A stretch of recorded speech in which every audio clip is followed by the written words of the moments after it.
2 or 3 times a year the boys would actually be on retreat, and that meant being in silence. But around the college there were all sorts of grottos and other religious sort of sites, and one of them is along here, just the remnants of what's left of the Calvary scene. And in fact, on the plinths either side there was a statue of St Andrew and St Margaret. So around the college you actually had all these. There's another one just beside what was called the Philosophers football field, and it was a statue of Mary.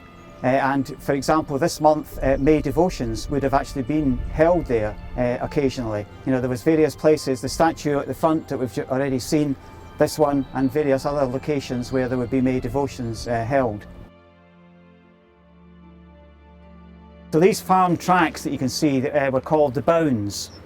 And indeed this particular bit beside the Philosophers pitch and the other football fields, anyone could walk here. But on the bits further down beside the farm, there were certain of these tracks that were simply reserved for sixth form.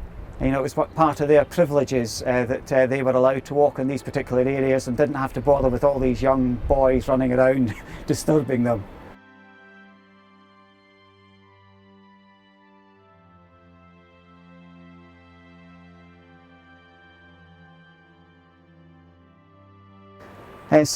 Behind me you've got the old college, which was the original Mingus mansion, which was greatly extended to become the college back in 1829.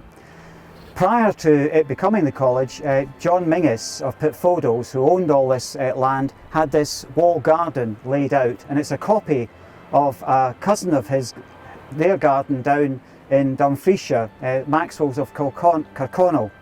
And it's got quite a whole lot of individual features. He actually had all these trees behind planted as a backdrop, so that over that, the bit that's the brick building you can see was his library, so he would be able to look out here and have that backdrop.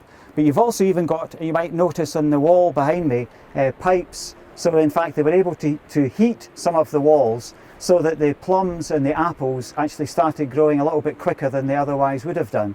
But even most days, when you come into this wall garden, as you can imagine, it's very sheltered, and certainly today very, very pleasant. So in the days when I was here, this was actually a flower garden. The borders were a flower garden, the box hedging was a lot lower, and obviously a nice lawn as well. And the plums and the apples that grew on the walls, they were actually obviously harvested for the boys. Not that they actually enjoyed the plums that much, sometimes they were quite sour. But it was very much out of bounds, because obviously they didn't want anyone coming into the garden and stealing the apples or the plums. This is only half the garden. The other half, the other side of the hedge there, was actually the vegetable garden. And again, a lot of the vegetables that were grown here, again, all of them would have been used in the college itself. And indeed, the home farm, which we actually had here, also provided a lot of the food. There was a dairy herd that provided obviously all the milk. There was also at various times pigs and sheep and hens and so on, all of which actually helped the college be self-sufficient. So in many ways, out here in Blairs, when they had a whole team of gardeners and farm workers and so on, you had a community perhaps of up to 250 people, and it was quite self-sufficient, despite the fact that it was so close to Aberdeen anyway, and obviously supplies could be got from there whenever necessary. So obviously, for example, fish you had to get from Aberdeen. And it's one of the strange things, it wasn't always the case, but certainly when I was here as a boy, it was our favourite meal of the week, fish on Fridays with chips. And this was despite the fact that Friday it was supposed to be fish because it was a penance. You know, it was a meat-free day, but for most boys who were here, it was their favourite meal of the week, in fact. So the building behind me is the mansion house of John Mingus of Pitfodles. He's the man who in 1827 left the Blairs estate, just one of the estates that he owned, to the Catholic Church for the education of young men for the priesthood. The Mingus family owned huge amounts of land in this part of the world, from Mary Cooter House Hotel, which is about 4 or 5 miles along the road, right the way down to the sea, which is about 4 or 5 miles in the opposite direction. All of that land, the vast majority of it on the south bank of the Dee, was owned by the Mingus family. And the Putfodos estate was another estate on the north side of the Dee. So, I mean, they owned huge amounts of land. John, though, was the last in his line. In fact, he died, his father died before he was born, just a few months before he was born. He was educated in one of the seminaries on the continent, but again, not thinking about the priesthood. Just like some of the other students in the early days of the college, they were here for the education that they could get, and they helped subsidise the boys who were here thinking about the priesthood. And there are some famous ones. One of them is one of the owners of the distillery at Glenlivet. He sent his sons here, and they received an education, and indeed one of them is remembered in one of the stained glass windows in the church as a benefactor to the college throughout his life.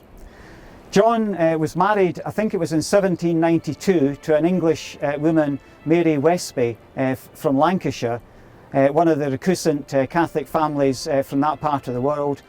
But they were only married for quite a short time.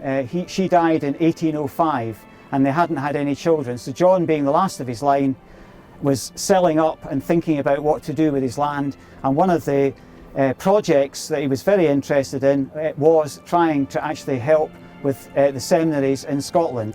So the seminaries in Scotland, the first one was away across on the west coast in an island off Mora, in Loch Mora, Elan Ban.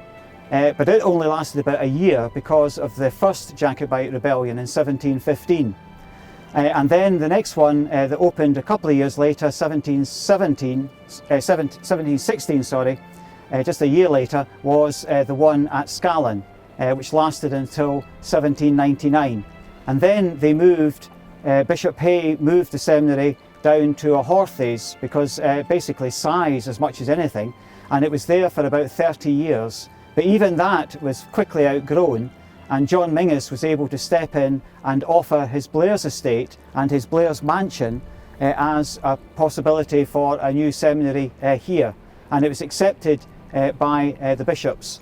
In 1827 the agreement was made up, and then Priest Gordon of Aberdeen was the man who supervised, along with John Mingus, all the extensions and conversions of the present building. And at that point John Mingus was hoping to remain living here and had his own apartments actually in the building.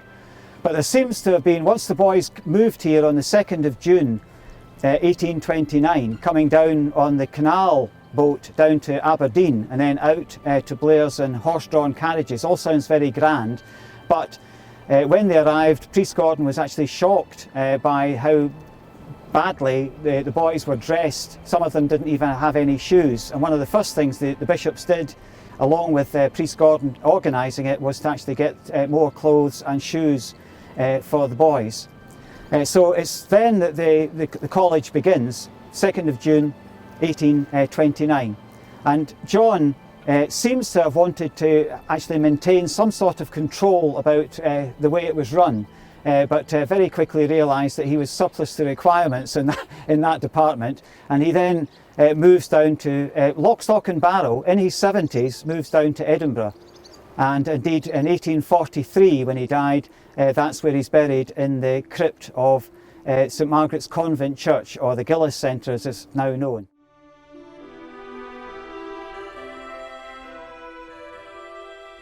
Thank you so much for watching these videos about the Scottish Catholic Heritage Collections Trust and our wonderful treasures. Blairs Museum is located just outside of Aberdeen, and we are open from April until September.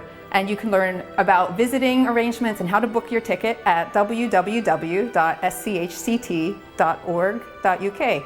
And when you get here, you can learn all about the history of Catholicism, Mary Queen of Scots, the Jacobites. You can help us by purchasing goods from our shop. You can also do that online, or you could also support us by donating to us online.